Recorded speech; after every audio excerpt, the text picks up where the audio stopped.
It seems investigating murders in South Carolina's Low Country is really turning into a thing. That's why we've created another podcast focusing specifically on the murder of Stephen Smith.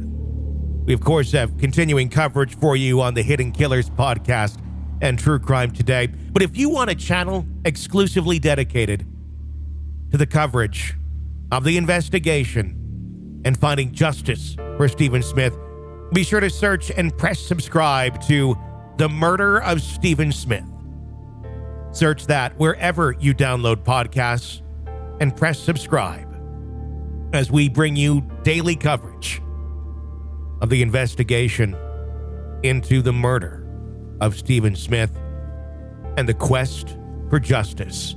Search The Murder of Stephen Smith wherever you get podcasts. Hope you're having a great weekend. This is our Week in Review, a look back at some of the most compelling stories we've covered for you in the last 7 days. Brand new episodes back Monday, right here.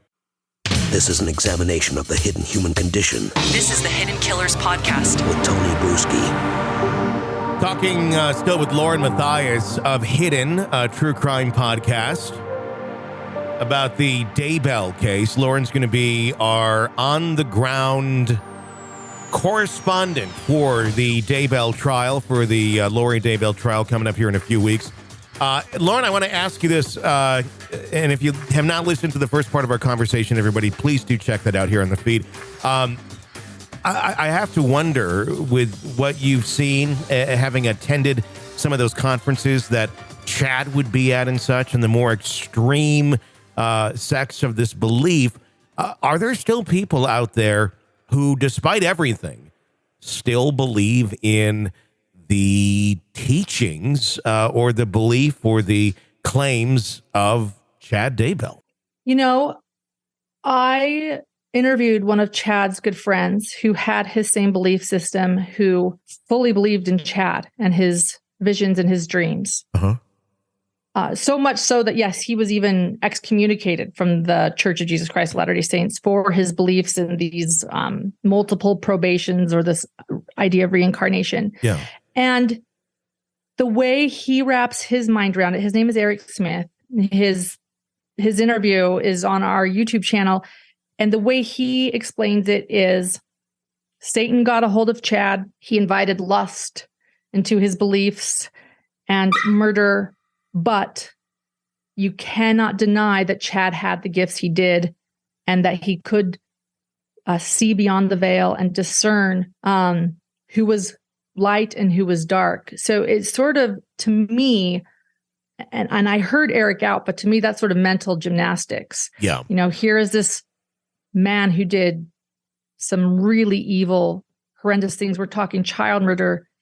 And yet we'll say that he did these bad things and, you know, some darkness came into him and he took it too far because he let lust in.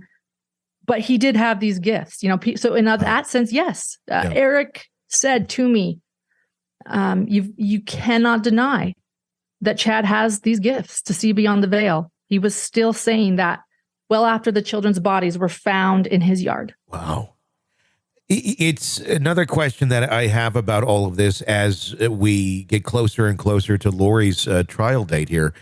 Where do you think these two sit in terms of their belief system today? Are they still just as dug in as they've ever been? Or is some of this starting to crack up, starting to break as they are really realizing how much they are being prosecuted by the government for murder? It's a great question. You ask a great question. And I think that's what's going to make this trial so fascinating too. Are we going to actually see some cracks happen during the trial? From what I've heard from multiple inside sources, Lori Vallow Daybell still believes in Chad and his visions and still believes strongly in her belief system and that she even saw Jesus Christ. As far as Chad goes, from what I'm hearing, he still doesn't completely understand why he's behind bars.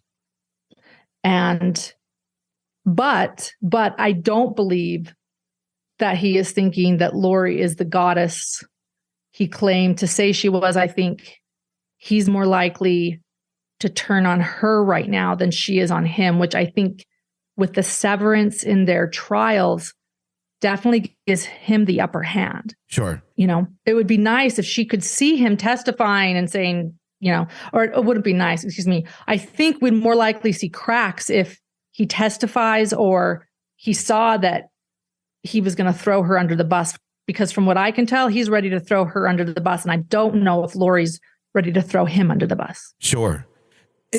Do they, it's just your opinion, but do they understand that they killed their children? And if they do they still view that as they did the right thing? It was because they were killing zombies while the rest of the world views it as murder, which it is.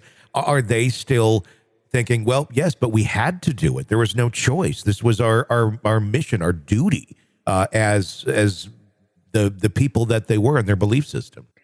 Yeah. So I can't answer for Chad. I've wondered this same thing with Chad, and I think he might be blaming Lori as well as Alex Cox, who is now deceased. Yeah.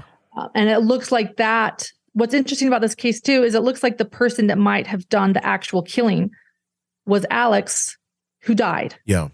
So this isn't necessarily a who did it case. It's, whose belief system called for this? Who said that the children needed to die? Yeah. I think they're both responsible for that. But when it comes to Lori, I think that's going to be a really interesting thing to see on the stand, because I do think she thinks still that it needed to happen.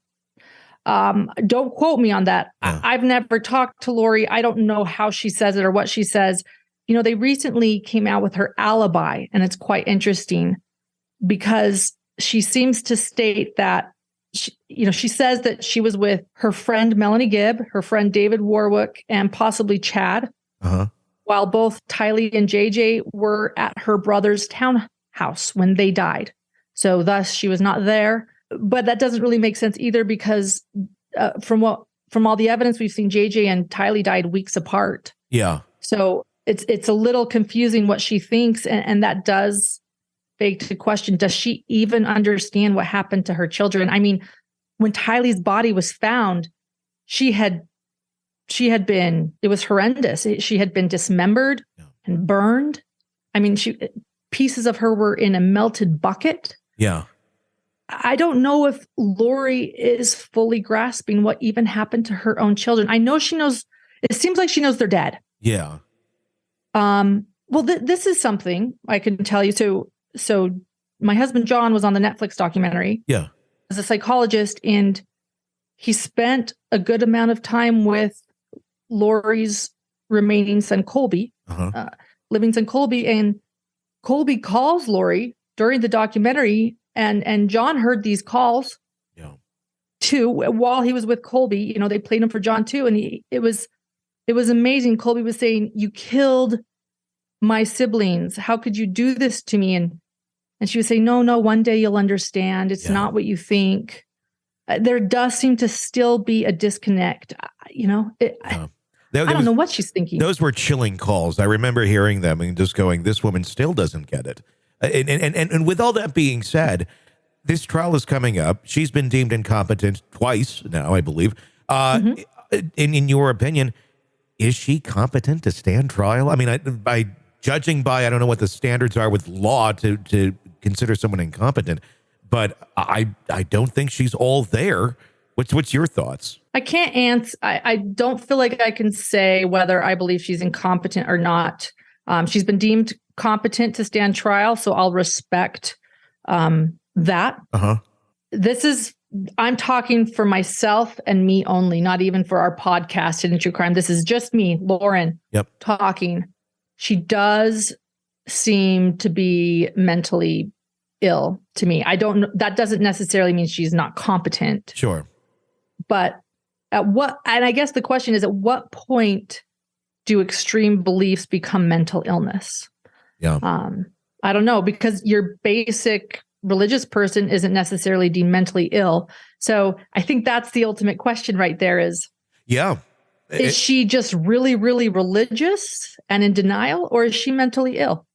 Or is she, some people think she's completely faking it, and doesn't believe anything. I do believe that she believed wholeheartedly in Chad Daybell's belief system. And I do think it was his belief system that she followed. Yeah, I think she did too. I think she still subscribes to it. And it's going to be fascinating seeing this trial. Yeah, but I'm not excusing her in any way saying that. No. May justice be served.